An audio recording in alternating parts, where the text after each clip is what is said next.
This right here is the All-Star Austin Hightower, and you are listening to FTW Podcast, baby. Oh, yeah.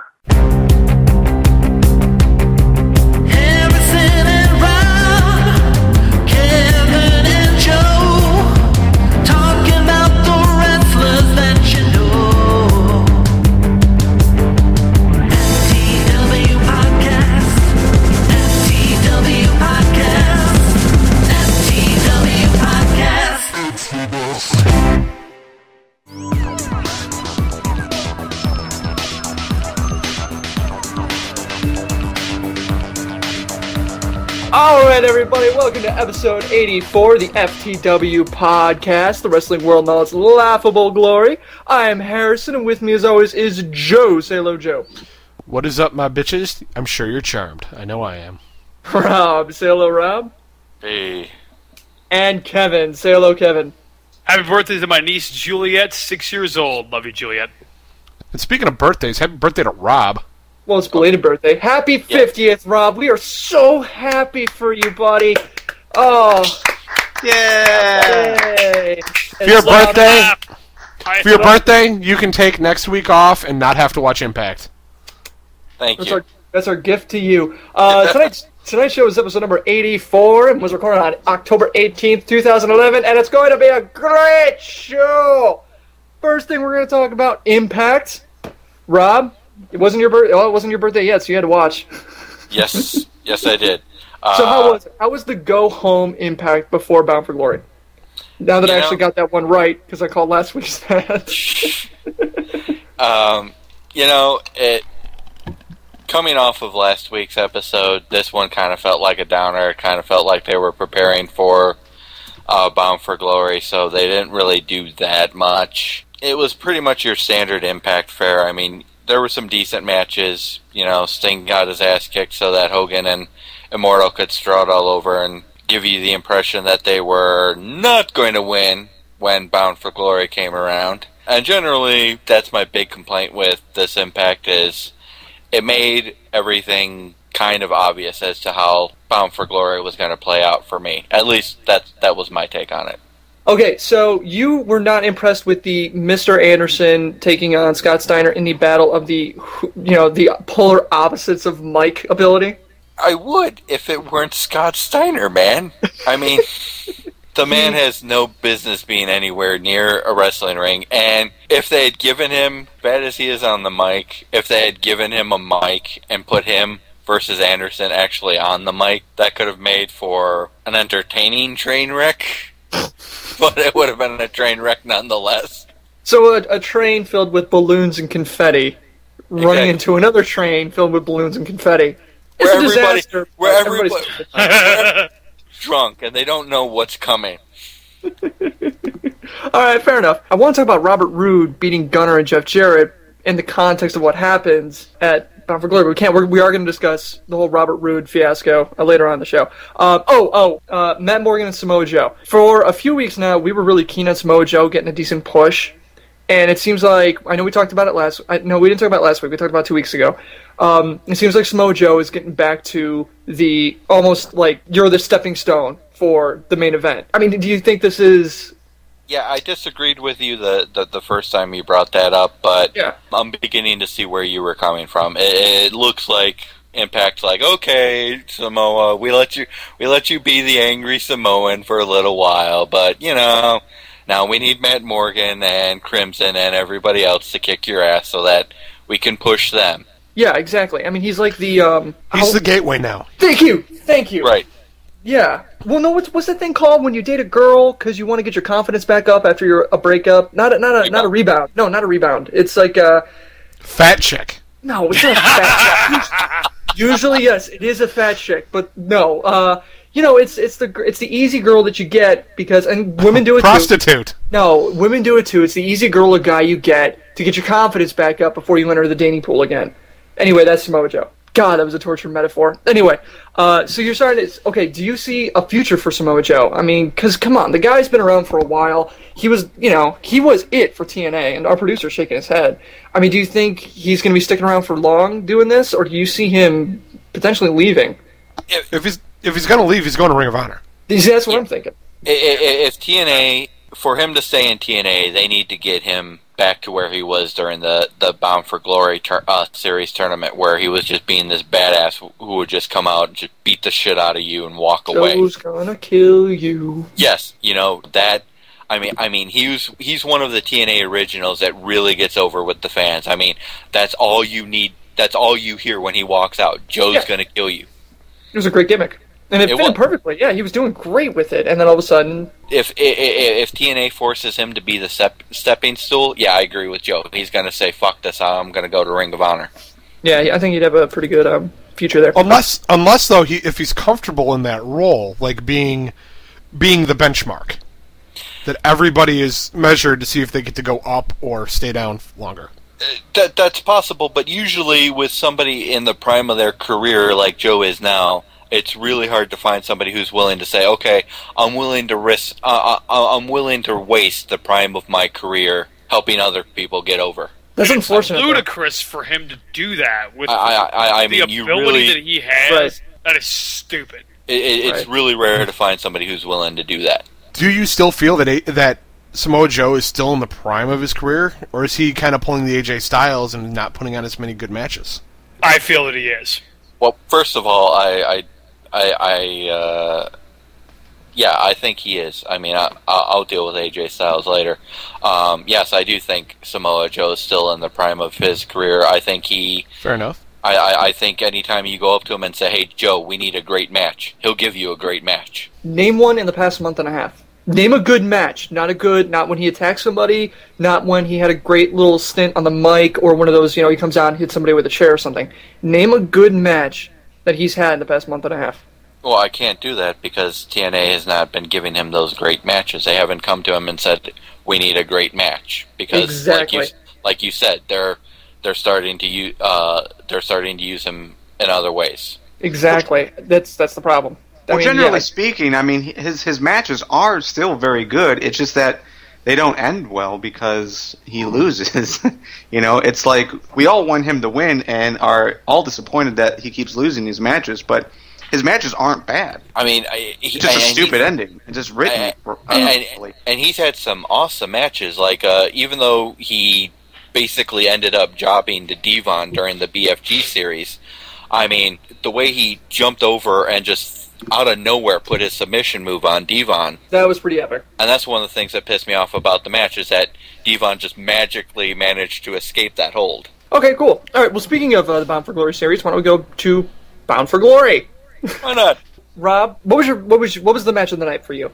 Was it the one we thought it was going to be in the I Quit match between Styles and Daniels? The screwdriver incident included. I really think it was. Looking at the card, I really think coming into this match, I was expecting AJ Styles, Christopher Daniels. I defended AJ Styles against both of you, and I think they put on an epic match. I think this one, I think the I Quit match pretty much ties with the Falls Count Anywhere match. I think Anderson and Bully Ray delivered an unexpectedly cool match. What about the Divas match? I'm sorry, the Knockouts match. The Knockouts match would have been really good. I mean, I dug the superhero-esque outfit that Velvet came out in. It would have been a great match if not for Karen Jarrett. Karen Jarrett just killed that. I mean, she had no idea what she was doing. She threw the wrestlers off of their rhythm. She ruined that match, and she just sucked the energy out of the crowd. You couldn't even say she was a good heel in that match. She had less than no clue of what the fuck she was doing. Is there anything real quick you wanted to talk about the Bound for Glory thing? Because I want to talk about this discussion we had on Facebook. Team Mexican America, about Austin Aries continuing his championship. I mean... yeah, I'm good with those. I mean, okay. those were pretty much expected results. Yeah, as evidenced by the fact of fucking who won. I mean, Austin Aries delivered his usual good match. I was surprised about Jerry Lynn. I thought he hung in well with RVD, whether that was RVD carrying him or what. I thought those two put on a better match than I expected. Okay, so on our Facebook page, we put up, do you guys think that TNA went too far with Styles and Daniels? And specifically what we're talking about is, at one point, Christopher Daniels had a screwdriver he pulled out from underneath the ring, and threatened to stab AJ Styles with it. Specifically, we were referencing an article told from Styles' wife to put the children to bed.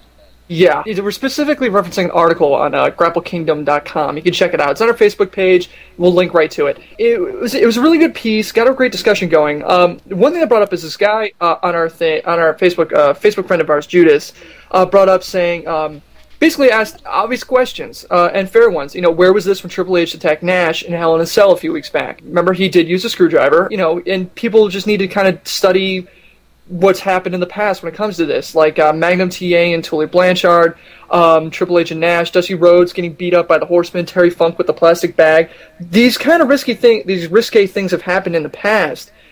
Do you think that this was any different? Because I gotta say, I disagreed. I thought this was different because it was so... I don't know. What do you think, Rob? I would tend to agree with you. I mean, I thought this was a little different. I mean, one of the things about Christopher Daniels is I have always thought he plays a much better heel than he does a face. I mean, he's just one of those guys that seems born to be a heel. And, I mean, at times he was sociopathic during that match, and I think he really sold it.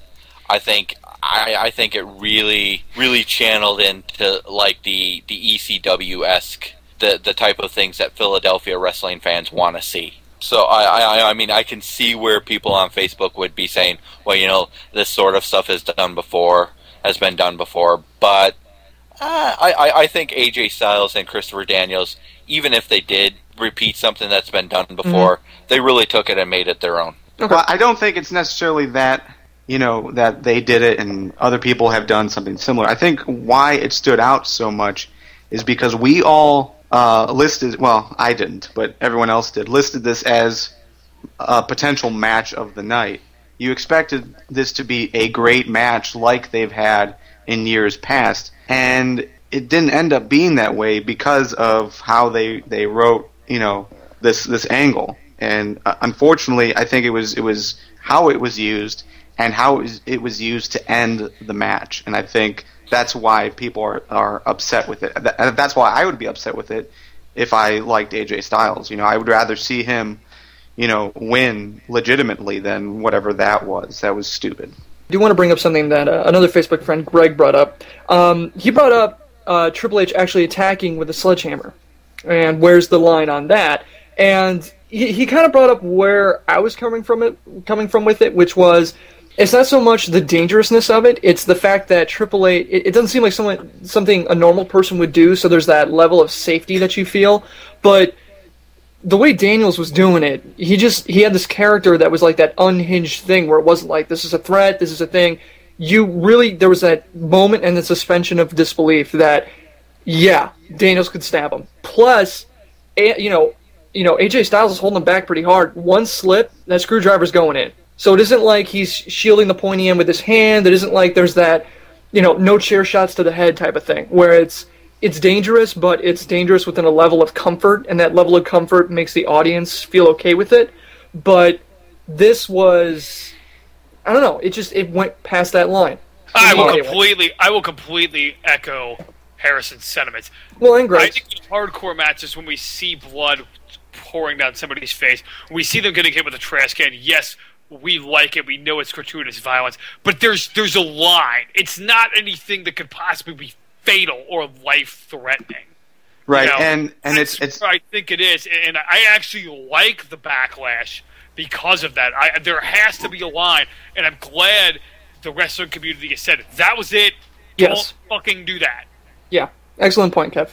And yeah, I'm right with you and Kevin there, Harrison. I mean. Like you mentioned, Triple H. Even when Triple H uses the sledgehammer, 9 times out of 10, he hits somebody. He would hit the wrestler in the gut, where the wrestler could jump and sell the blow a little bit, and doesn't actually get hit.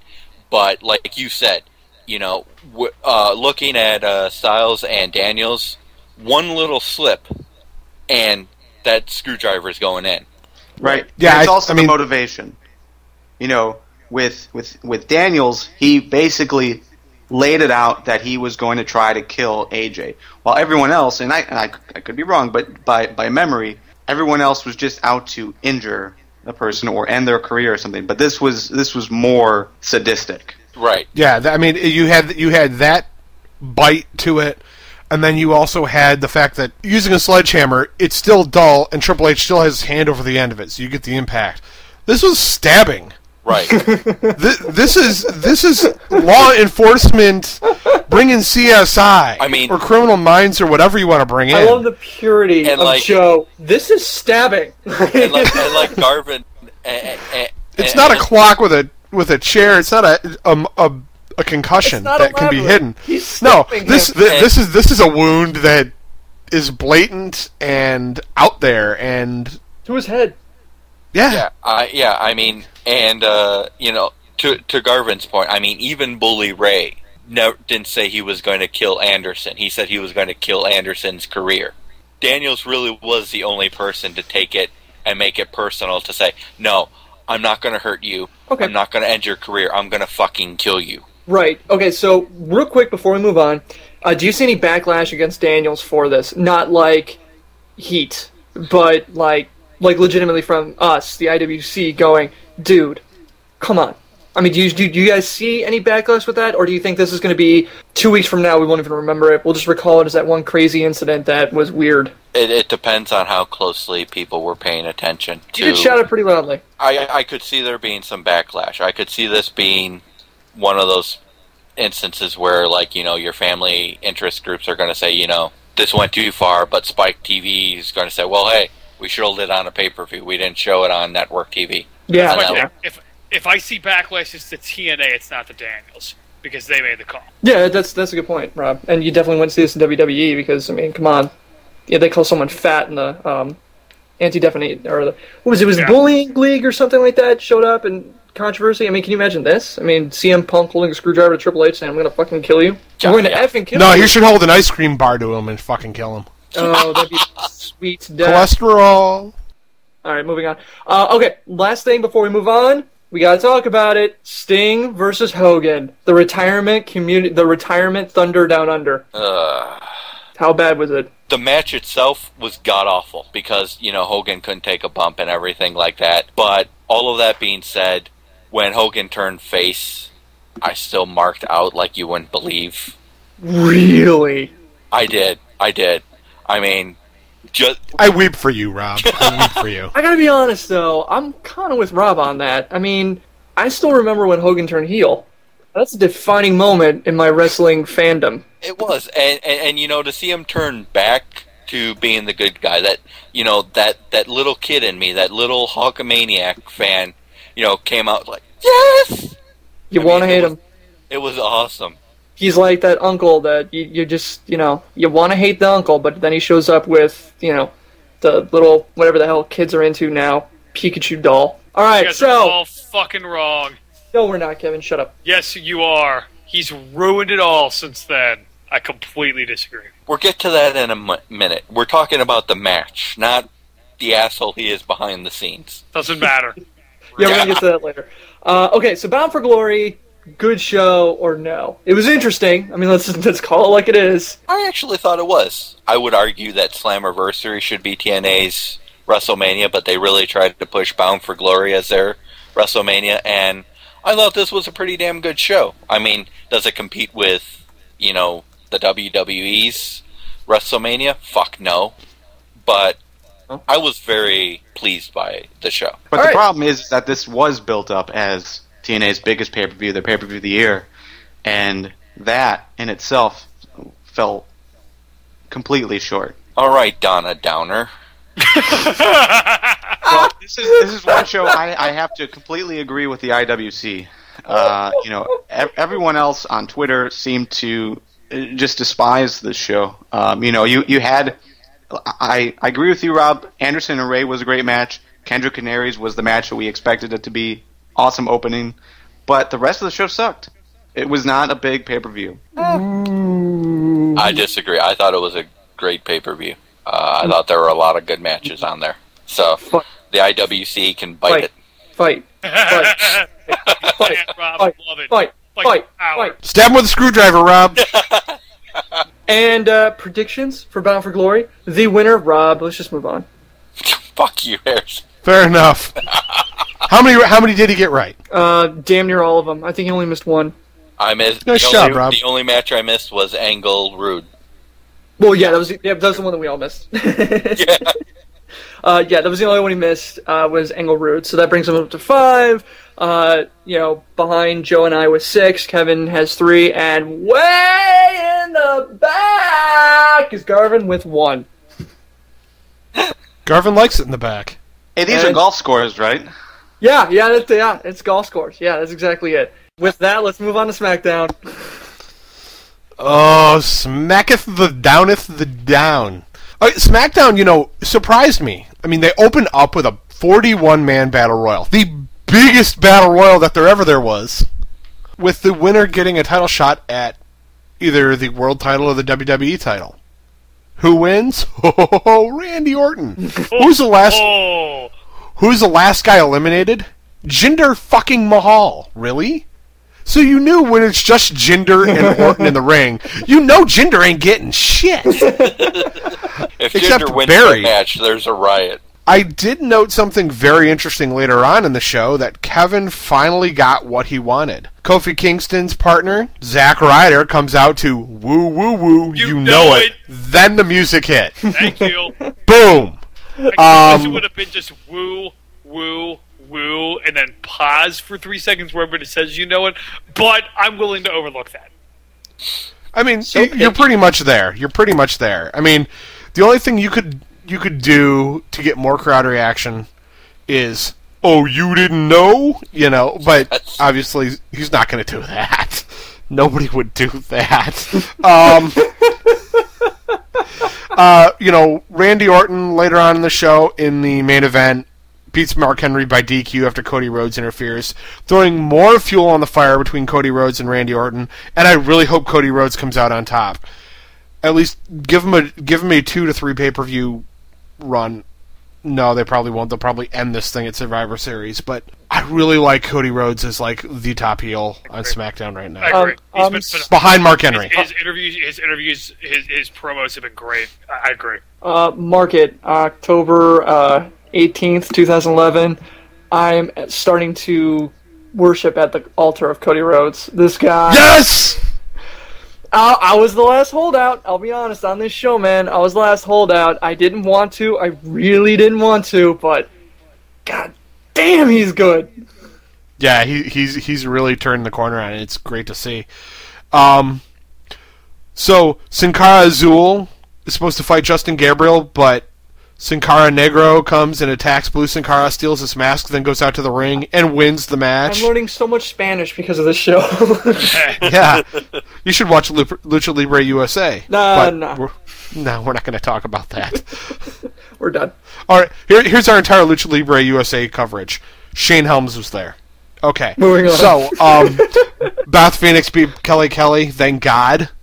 Beth Phoenix actually beat Kelly, oh my God. And Alberto Del Rio beat Sheamus with Christian's help. Well, they can't all be winners.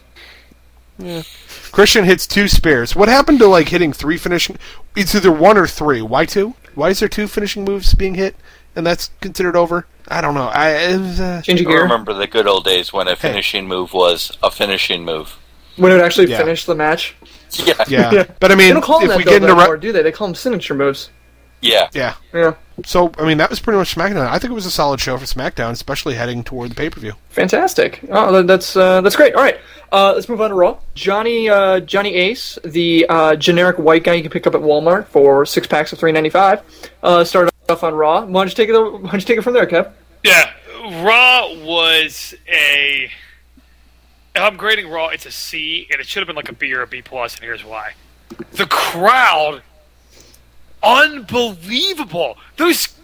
Mexico City was going fucking apeshit for everything, and then Johnny Ace walks out and sucks the fucking life force out of the room. Now, I honestly believe Laurinaitis could be a really good heel. Right? No, because it's a guy you would love to hate. Love to hate this guy. Okay, you can't. But right now, no dice. Not on 0. Fucking not happening. Someday I think he really can be. But right now, to send him out there with the way that the crowd was and with as jacked as they were to be in that arena was the stupidest fucking thing they could have done. I honestly think you're right. I think that was the dumbest thing they could have done, because really, they're in Mexico City. Johnny Ace wasn't speaking any Spanish. It was all in English. Roll out Alberto Del Rio. Yeah, roll out Alberto. Why not bring out Del Rio? Sin Cara right off the top of the show. Exactly. I mean, why not? Right at the top. He should have said in Spanish, okay, all of you understand what I'm talking about, unlike 90% of the time. And they would have laughed, and nobody else would have known what's going on. It would have been hilarious.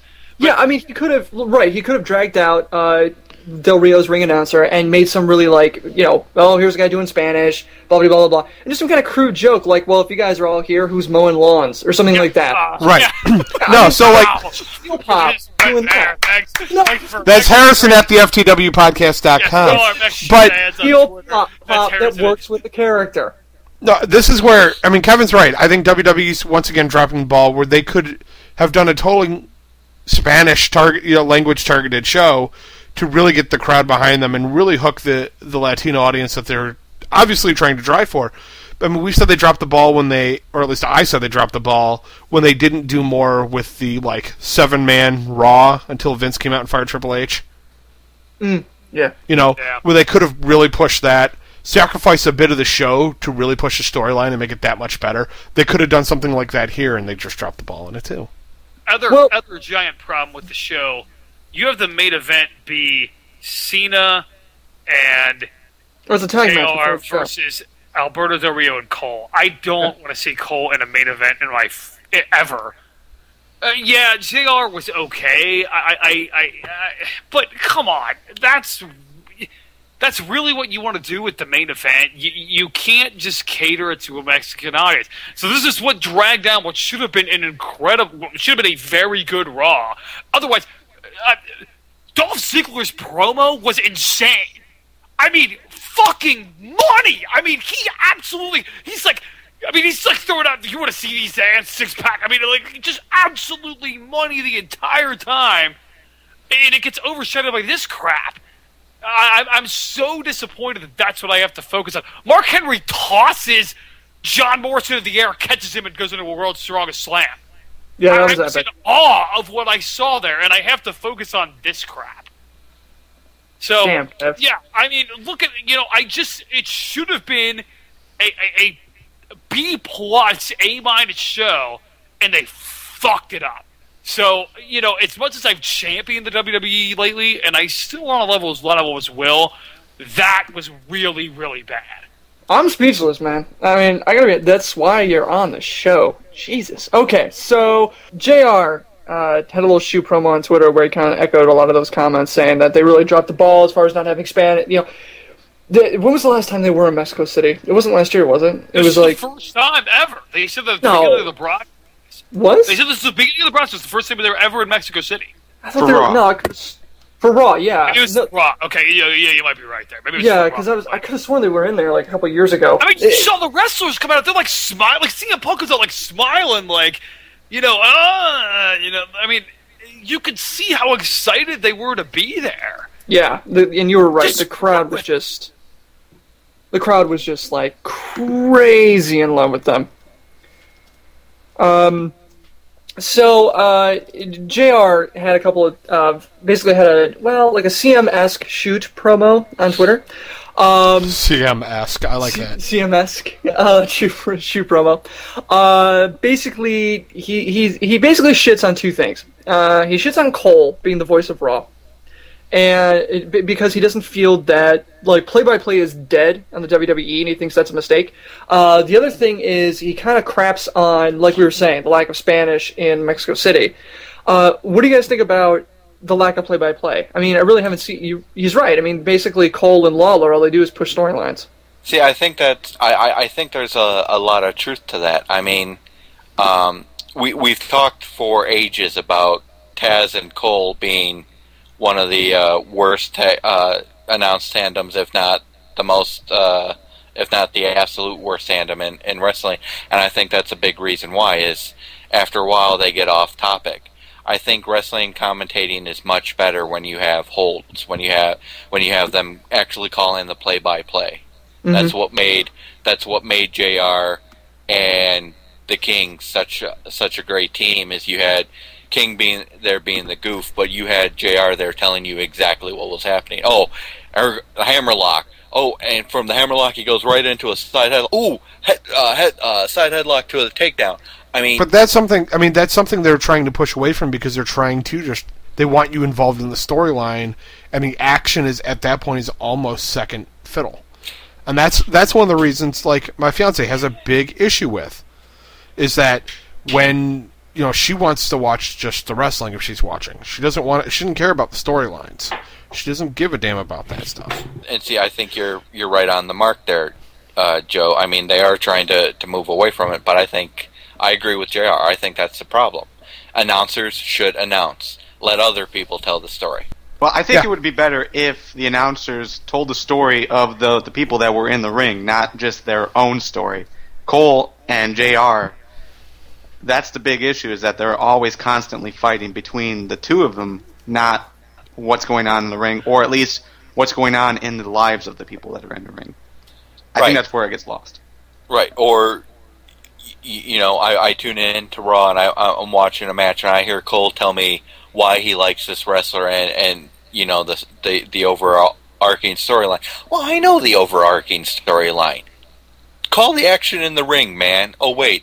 Cole can't because in the decades that he's been working for WWE, he's never bothered to learn thing one about fucking wrestling. Any final thoughts before we move on? No, I mean you brought up an interesting point, Rob. I don't necessarily agree with it, but I can see where you're coming from. I mean, some play-by-play would be nice, but it doesn't bother me that there's a lack of emphasis on it. All right, to each his own. I mean, I like the storylines. The matches kind of go for themselves, and most of the moves are kind of improv anyway, so it's kind of hard to, it's a hammerlock, into another hammerlock, into an armbar, slobber knocker.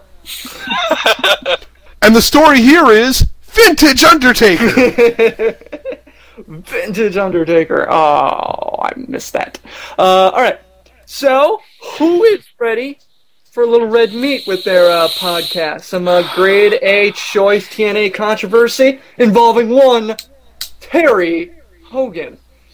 So the rumor flying around, the words multiple sources are being dropped a lot, that Robert Roode was actually slated to win at Bound for Glory, but Hulk Hogan pulled rank and had an Angle win it instead. Huge uproar, a lot of resentment backstage apparently, if sources are deemed to be accurate. Basically, a lot of talent feeling they're wasting their time in there, but here's the thing. It's rumor, it's fun, whatever. But Hogan did give an interview on the Busted Open show where he made some comments specifically about Robert Roode. He basically said he's not the next guy. He's not going to be the face of the company. He shouldn't win the title. That there's more to being wrestling. There's more to wrestling than being really good on the mic or being good in the ring. It's about crossover and entertainment or whatever. And he basically just throws Roode under the bus right before a main event that he's going to be in potentially for the title. Yeah, Hogan's a dick. He threw Roode under the bus. He pissed on Roode, threw Roode under the bus, and blew the bus up. Is what he did basically. Yeah. Before, like you said, before a major pay-per-view. Arguably before the TNA pay-per-view of the year. So my question for you guys is, I mean, do you buy into this? I mean, do you think it's true? If it is, how pissed is Robert Roode right now? 100% yes. Do I buy into this? And if I'm Robert Roode, I can't believe he didn't fucking walk out after the pay-per-view. Because if I were him, I would have been like, I'm going to Ring of Honor in New Japan. Really? I mean, you commit your entire professional career to one company. They say, it's your time. It's your time to be the guy after you've given us some of the best, in my opinion, in Kevin FTW Podcast's opinion, some of the best tag team matches I have ever seen. You have a chance to be the guy in the singles, which is what everybody dreams of. They tell you it's going to happen, and 6 hours beforehand they say, nope, fuck you. I would have walked the fuck out of that company. I would have said, I had to grab my sack, teabagged Hogan in the face, said, fuck you, you stupid old, don't know what the fuck you're doing, asshole. And I would have taken my talents, like LeBron did, to anywhere I would have gone to New Japan. Hey! Sorry, I should not use that name on this podcast, Kevin. The analogy was there. Bad, right. Kevin. No. I would like to issue a formal apology to Harrison. I'm sorry, the analogy was there, so I brought it up. It wasn't about that. But I would go even further than this on my last comment. What does this say to the rest of the back room? The guys that have been there. Oh, we're going to get screwed over too? For some guy who's pushing fucking 60 and doesn't know what the hell he's doing and hasn't known what the hell he's doing since he ran anything. I can't. This just is unfathomable to me how ludicrous this is that Hogan would do this. I am so pissed off and I feel so bad for Robert Roode, a guy that I wanted to see get it. A guy that I think a lot of TNA fans who are wrestling fans wanted to see get it. We didn't want to see geriatrics pushing 60 and pushing just over 40 in a fucking main event. We want to see the guys that we know now, the guys that are the future. What would you say if you're Samoa Joe in this situation? Fuck you, Hogan. Fuck your arrogance. And fuck you for everything that you've done to that company. Counterpoint? All right. First of all, Kevin, thank you very much. I'm glad that I'm not the only person showing some emotion for TNA. I thought that was fucking awesome. First off, for my piece, for my additions to this, I want to congratulate Bobby Roode. You are the most professional man I have ever met in my life. If I were in Bobby Roode's shoes, I would have pulled a Bret Hart after the Montreal Screwjob and punched Hogan in the face. But, you know, he went out there and he just bit down on that bitter fucking pill. Now, TNA has spent months building up Bobby Roode. They've built him up. They've told us for weeks, going on a month or so, about his background, about how he spent 13 years in this country, about how he's worked his ass off in TNA. They dangled that little title in front of his head, and at the last second they're like, oh, no, you actually thought we were going to give it to you? Aw, sorry about that.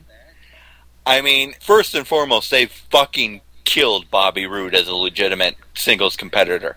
Unless they've got some fucking genius way to pull him out of this. You've got all of this build-up story, and now, what?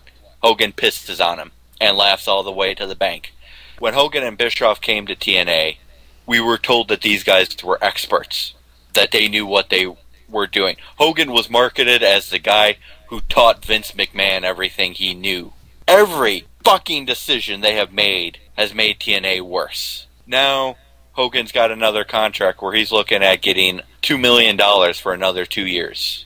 TNA might not exist in another 2 years if they keep going this way. You know, I'm pissed off not just for Bobby Roode, who I think honestly deserved the fucking title.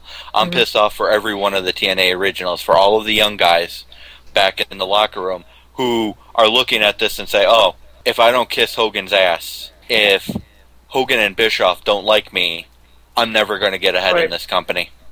An absolutely outstanding point. I never looked at it from the angle of Bobby Roode and how professional he was. So that is just fucking genius, man, really. Okay, so here's the thing. I know we're basically operating under the assumption that Hogan switched the main event, who won between Roode and Angle. The idea, look, Hogan's kind of let the cat out of the bag in the past as far as what's happening. He kind of, remember with Jeff Hardy returning, he kind of pre-announced that. Right. Yeah, the guy is a legend. He made the industry, whatever it is, blah, blah, blah, blah. You gotta wonder at what point does he become more than he's really worth? You know what I mean? I mean, he kind of predicted. I mean, he gave away the result to the main event of Bound for Glory. Whether or not you agree with it is immaterial. He did. He basically said, you know, Roode isn't ready. Yeah. I mean, and yet you gotta wonder why none of us actually listened to it and picked an angle, but that's that. You are right on the fucking point, Harrison. I mean, when you have a guy as high up in management as Hulk Hogan is saying, I don't think Bobby Roode's ready to be champion, there's either two things going on. A, it's a work to try to continue to push, like, the Rocky Balboa angle. or B, the guy in management has just made a huge fuck up and told you exactly what's going to happen. Hogan's really not smart enough to be pulling the, oh, I've got this really cool angle. He fucked up. Right. I mean, it's just, and like you said, this is not the first time he's done this, Harrison. He's done this numerous times. Yeah, exactly. I mean, okay. Hey, guys, not to rain on your anti-Hogan parade, but I have one counterpoint, and that is, we were talking about Bound for Glory, and one of the things that we seemed to all agree on was that we all marked out for Hogan's face turn, and how great that was. And if you heard the fans were completely into that. That was probably the loudest pop of the night. We didn't really talk about the main event. We didn't really talk about Roode versus Angle, if it was a good match or not. I don't think anyone really talked about whether or not that was a good match or not. So, quite possibly, and I'm not saying I agree with this, but quite possibly, maybe Roode isn't ready enough to be that top guy. He wasn't getting the backing from the crowd, and maybe that's because Hogan booked himself right before, so they were all tired by that point of cheering. But still, it should be noted that he didn't get the crowd's backing at the live event during the match. So, just to point that out. He got a lot more backing than I expected, and he got a lot more backing than Angle did. I admit that we did not really talk about. We were too focused on Hogan's last hurrah in the ring until his next hurrah in the ring. My point, my counter to your counter, Garvin, is that if Bobby Roode's not ready, then you put somebody else in there.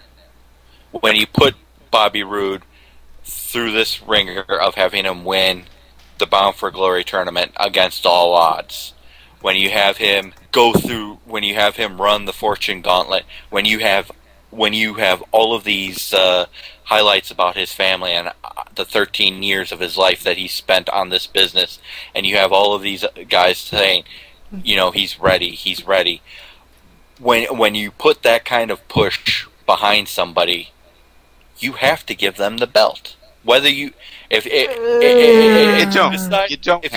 that they're not ready, then there are things to do other than that. I think this is a bad call. If you're going to put that gigantic a push behind somebody, I think it's I think it's pretty stupid not to go ahead and give him the belt, at least for a short And we term. all said that in predictions. We all said that if Roode doesn't win, it's going to destroy his character. But now we have to be patient. We have to see what they're actually going to do about this. Now that Dixie's in charge, maybe there is a bigger storyline involved in this.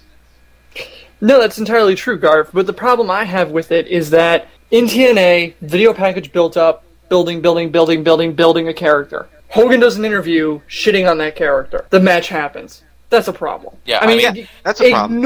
Ignore the rumors about Hogan changing the main event, changing the outcome to where Roode doesn't win and Angle does, or Roode doesn't win and Angle does. That's still that can't happen. True. I mean, while all of these video packages are running, you're not showing matches. You're not showing any other segments or promos with any other character in TNA. You are focusing on Bobby Roode. And I'm with Harrison. Irregardless of the rumors here, to have another member of management shit on that character after you've done all of that work is still a big problem. Final thoughts from anybody else? Garvin, no.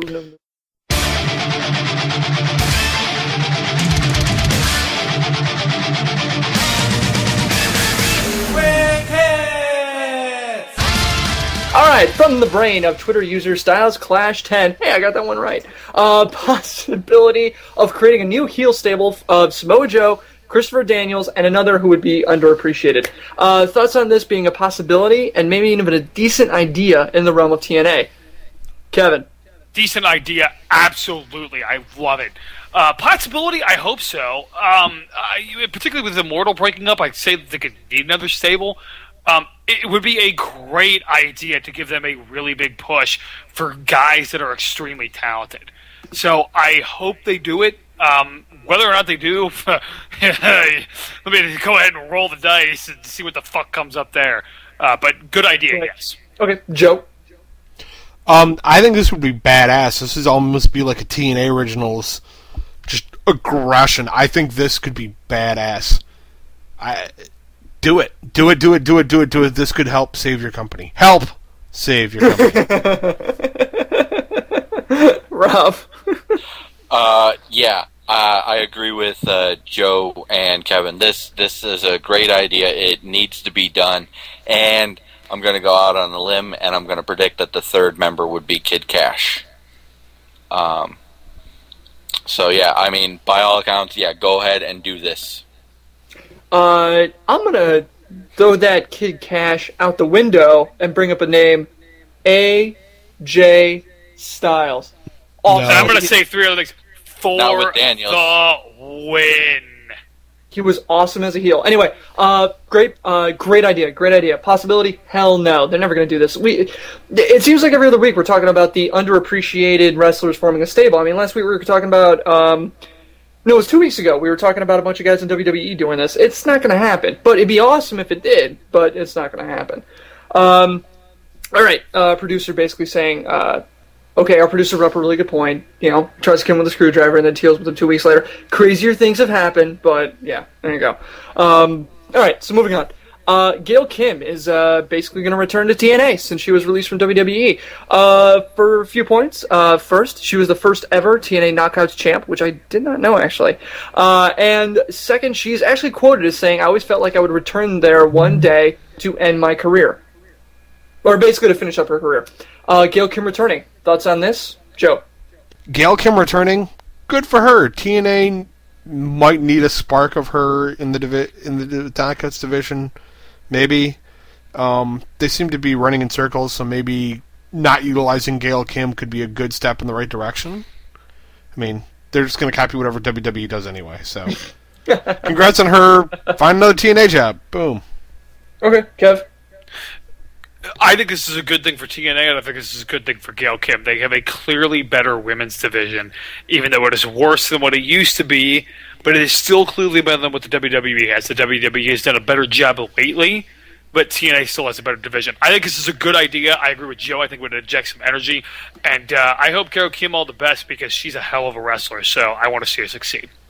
Rob. Get him, Rob. Used to be a hell of a wrestler. This is a woman who injured herself during a pillow fight. I do agree that her returning to TNA and could be a good match if she can get back into the work mode and can actually start producing again.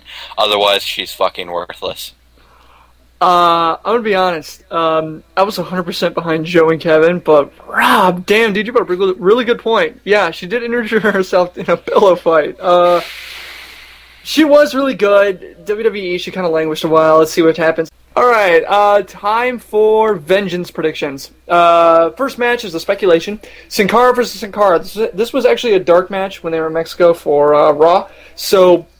You know, let's see. Who are you guys picking? Sin Cara or Sin Cara? Blue or black? I'm gonna go with black on this one. All right. I'm gonna put Sin Cara blue. Blue. Okay. So there's no way they have the best. Kevin takes Azul. Completely stupid. I thought black was. Even though this angle itself is completely stupid. Okay. Joe takes black. This is going to be so complicated. Okay, Joe takes black. I'm going to take blue as well. Just because I think if they do that, they'll kill this freaking thing. Rob? Yeah, I don't know. I mean, Sin Cara's really good, but on the other hand, you've got Sin Cara who's been doing well. You're such a dick, Rob. You went for the T-ball hit, huh? I did. It was low hanging. I had to take the swing at it. I'm going to pick blue. I'm going with Sin Cara Negro. That's black, right? Yeah, that's black. That's black. Hey, well, come on. Spanish is like a fifth language to me. All right, I'm sorry, Rob, you're taking blue? Sucker! Yes. Okay, and Kevin's taking. Okay, so that's everybody. Oh, God, I cannot wait for this feud to be over. All right, another speculation match: Ryder versus Ziggles. Should be pretty stellar. I mean, if they do it, who's taking who? Ryder. Okay, is anybody honestly thinking Ziggles? I mean, yeah, he's been doing great lately, but I mean, I will take Ziggler. Really? Okay. Yeah. No, I mean it's kind of a 50-50 thing, but with Ziggler and Swagger going into the tag division, I expect them to drop the U.S. title to somebody else. Yeah, because it'll help elevate other guys. Yeah, that's exactly what I'm thinking. I'm with Joe on that one. And I'm going with Ryder too. For the reason Joe said. I think it would squash the momentum that Ziggler has. I think it'd be stupid. If they do it, fine, but I disagree. Okay, Garth. All right, I'm torn on this. I think this would be a great opportunity for Zack Ryder to really put himself on the map. This is a good starter title. At the same time, I really like Dolph Ziggler. He's been a good champion. And if anyone can hold two titles at the same time, I would say it was Dolph Ziggler. That is if he won the tag titles as well. But I think in this match, I'm going to have to say Zack Ryder. So you don't think Ziggler is going to pull a Miz and have a bunch of titles? Okay. Air Boom versus Jack Swagger and Dolph Ziggler for the tag titles. Now, who's walking out with the straps? The Cougar Boys, Swagger and Ziggler. The Cougar Boys. Why aren't we submitting these to WWE? They're so good. Because then they'll pick something stupid like Air Boom instead of Cool Runnings. And we won't get the royalties. Yeah, right. Yeah, we will get screwed out of the royalties. I mean, I'm going to say Kofi and Bourne. I don't think they want them to drop it yet. There's too much excitement around those guys. Yeah. Come on, man. They drop it this match and then do a ladder match next pay-per-view? They didn't have them drop it to Miz and R-Truth. Yeah, that's arguably Weren't they supposed to be the next thing that everybody was talking about? I think there's a lot of excitement around this. Maybe they'll do a TLC match between the three tag teams at Survivor Series? Survivor Series. No, because this is Survivor Series, and they would have to be in a Survivor Series match. No. WWE does one of those matches. Yes. On Survivor Series. They don't do a full card like they used to, back when Survivor Series was the bomb. Bingo. Thank you, Jim. Now it's just a name. I think... Like Garvin. Yeah, well... Face, producer. Face. Irregardless, Thank you, Garvin. Last time, I think most of us agreed that Air Boom was going to win because, this was their first title defense. This one, I totally disagree. I don't think they have as much excitement as they did before. I think Jack Swagger and Dolph Ziggler do have a lot of excitement. They're getting a lot of heat, especially in Mexico. They rocked in Mexico. So I'm going to have to go with Jack Swagger and Dolph Ziggler for this match. Okay. Well, I'm glad to know I'm winning that pick since Garvin's lost every pay-per-view, so good to know. Rob, what are you getting? I am going to go with the all-American assholes, Swagger and Ziggler. All right. Beth Phoenix versus Eve Torres. Anybody really want to bite the bullet and hope that Eve wins this? No. I mean, Wait. Is Eve going to get naked if she wins? Oh, I hope so. Oh, that's the only way I would want to see this match. Speaking of which, Eve Torres like 2 years ago. Kelly in that dress on Monday night. Damn. Yeah, but her shoes were too big, I think. They looked really ugly. That's Garvin's comment on the situation. No. Let's pause our wrestling podcast to talk about Kelly's shoes, Garvin. Beth Phoenix is going to win this. Thank you. I agree. All right. Well, Beth should win. Will she win? I don't know. But I think it would be better if Beth won because then they could give Kelly a month to rebuild her title contention, even though she really doesn't belong in there anyways. But I think Beth wins. But the idea of a potential Eve versus Kelly feud is intriguing. As long as they're not wearing shoes that are too big. Come on, Garvin, Kevin, make your picks. So we can go on into Phoenix. Okay. Beth Phoenix. All right, everybody picks Beth Phoenix. Cody Rhodes versus Randy Orton. Hey, Cody Rhodes versus Randy Orton. Who's picking what? Orton. Joe apparently has to pee. All right. Cody Rhodes. Orton. I'd love to pick Rhodes, but it's Orton. I'm taking Rhodes, man. I hope you're right, Harrison. I am of the converted. I'm convinced. Rhodes me, bitch. Rhodes me. I'm convinced of the Rob theory where Orton has to win every match against somebody who's not at his level. Basically, who's not him? Rob? Yeah.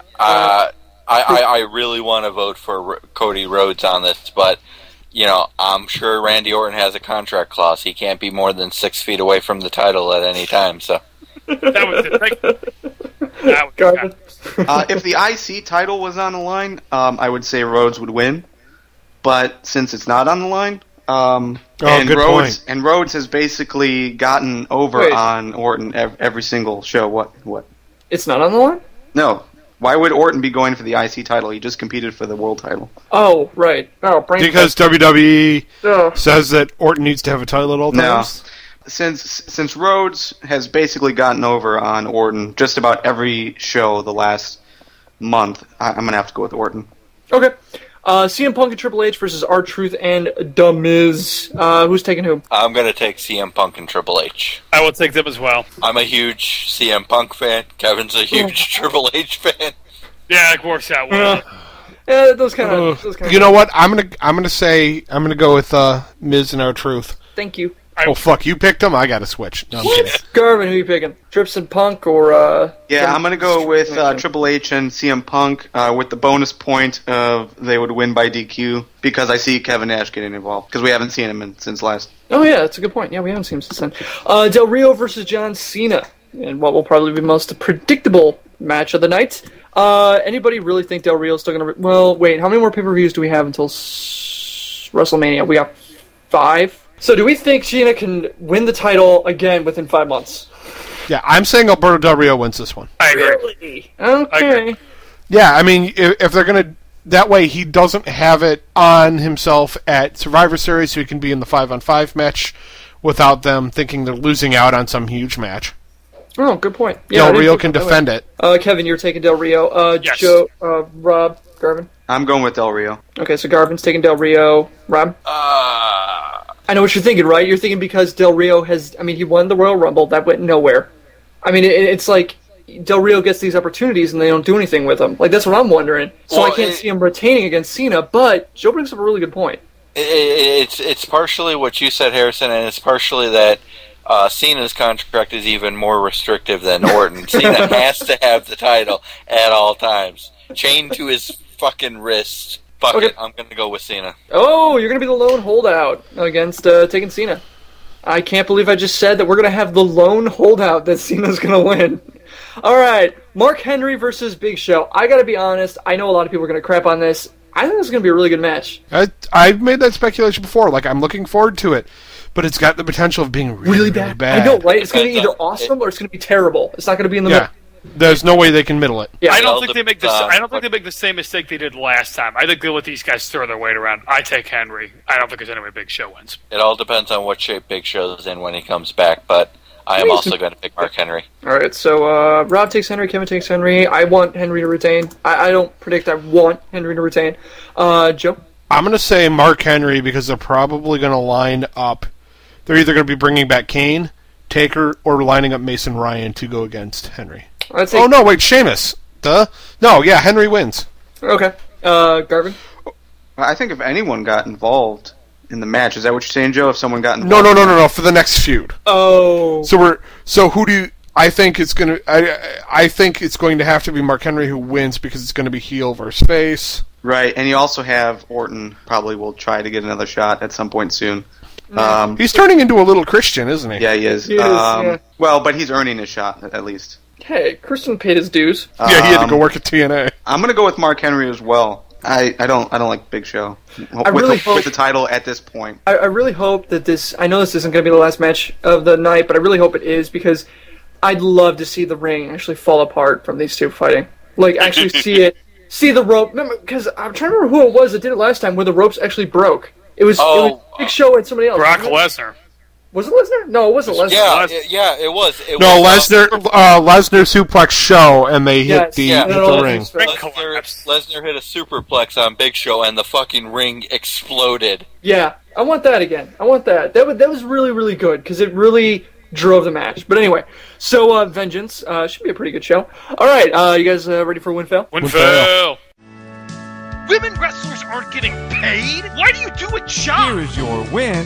You do any job, and fail is to fucking get paid of the week. What?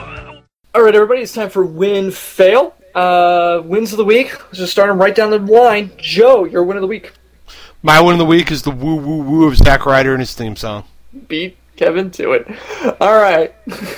Kevin, your win of the week. He did not, actually. My win of the week is Mark Henry tossing John Morrison in the air like a fucking ragdoll, catching him and just pile driving his ass into the world's strongest slam.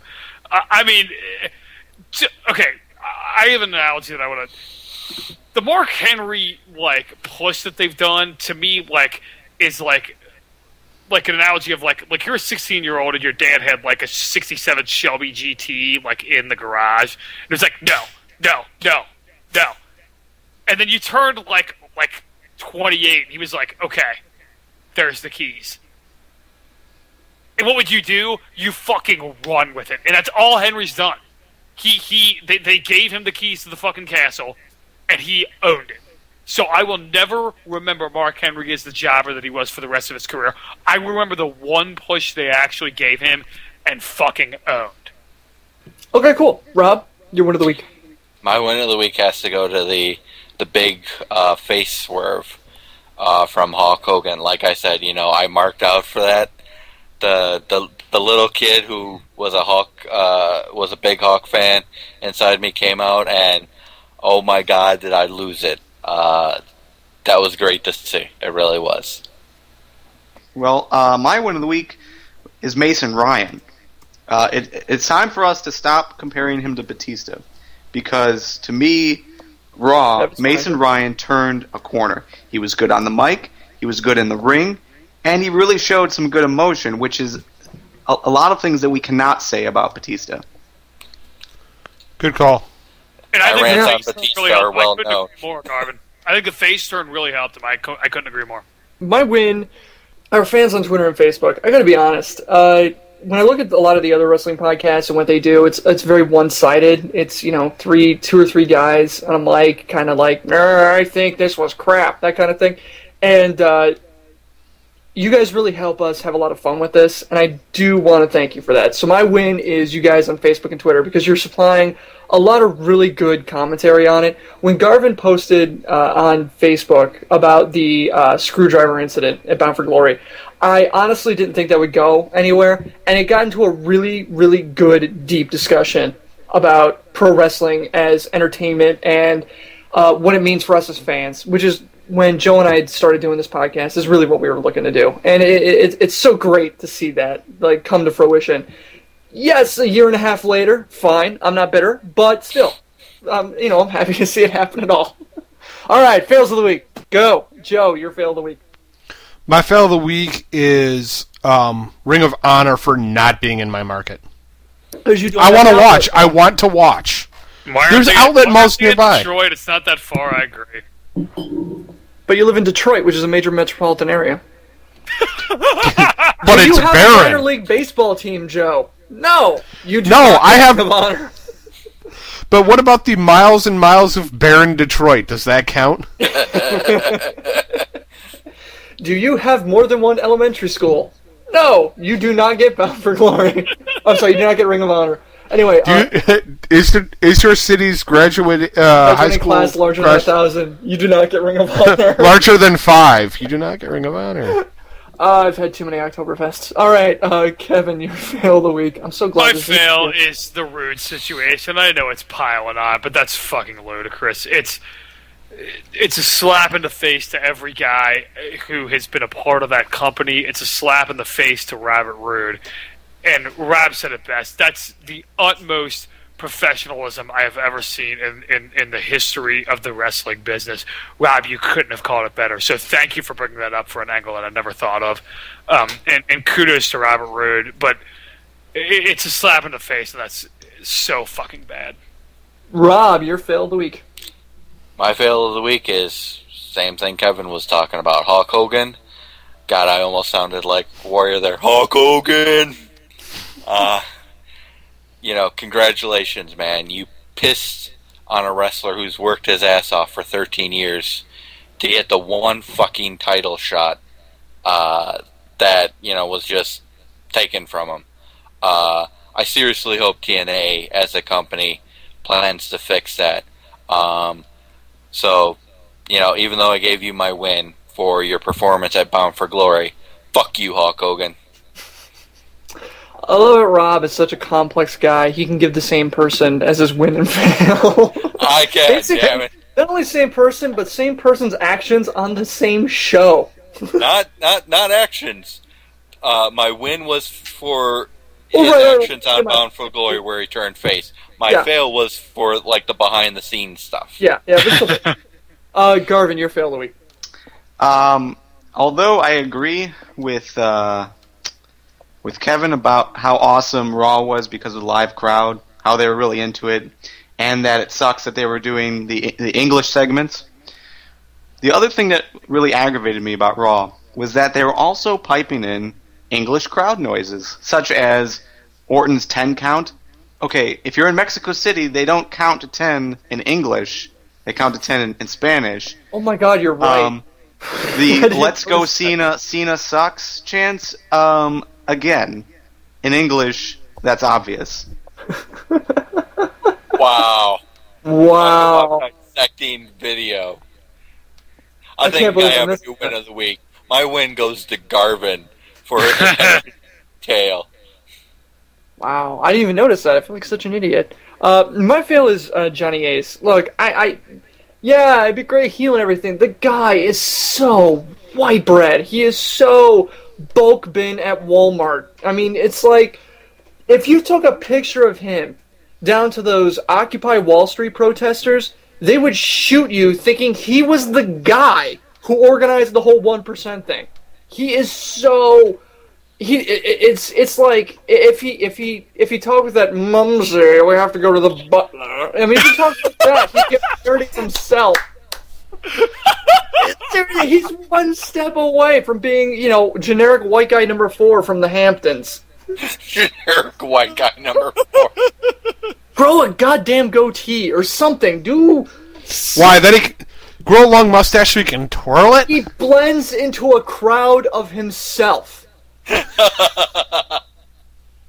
Every time he walks on, I go, who the hell is this guy? Oh, that's right, Johnny Ace. I forgot. I thought it was some... It's Agent Smith. Yeah, I thought it was some dude in a suit that just walked in the back. It's like... Oh, I just, Anyway, alright, so, question of the week for you guys. We talked about the Legends show in WWE. Most colorful legends, alive or dead. Who would you want to see on that show? Top 5 wrestlers that you want to see on the Legends show. If Andre the Giant is at number 1 on everyone's list, you'll fail.